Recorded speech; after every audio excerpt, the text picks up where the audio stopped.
Inaresto ng kanila mismong mga kabaro ang 4 na pulis na sangkot sa nahulikam na pangingidnap ng 4 na dayuhan.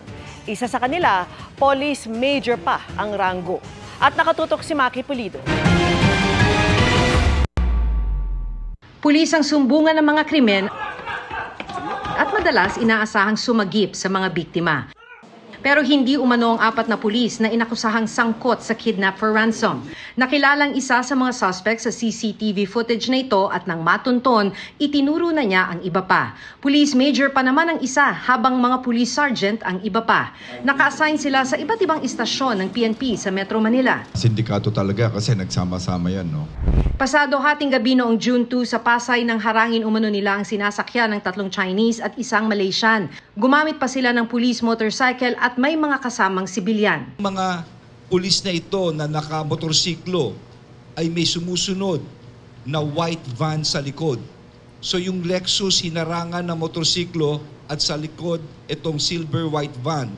At pagkatapos bumaba at kinuha yung 4 na dayuhan. May spotter umano o tagaturo sa mga pulis kung sino ang haharanging dayuhan na palalabasing may problema sa immigration kaya aarestuhin. Ganito ang modus sa 4 na iba pang nakaraang kaso ng kidnapping na kinasasangkutan din umano ng mga akusadong pulis. Pero sa pagkakataong ito, nakatakas ang 2 sa mga biktima at nakapagsumbong sa barangay. Ang 2 naiwang biktima pinalaya rin ng mga suspect matapos ang ilang oras nang makapagbayad ng 2.5 million pesos na ransom sa pamamagitan niya ng cryptocurrency e-wallet.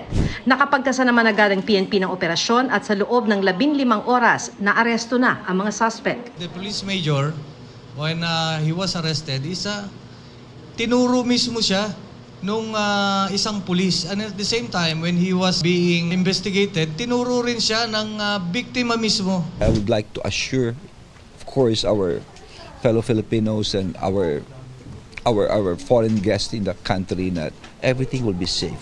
The police, they're all doing their job. That's why we're on top of this.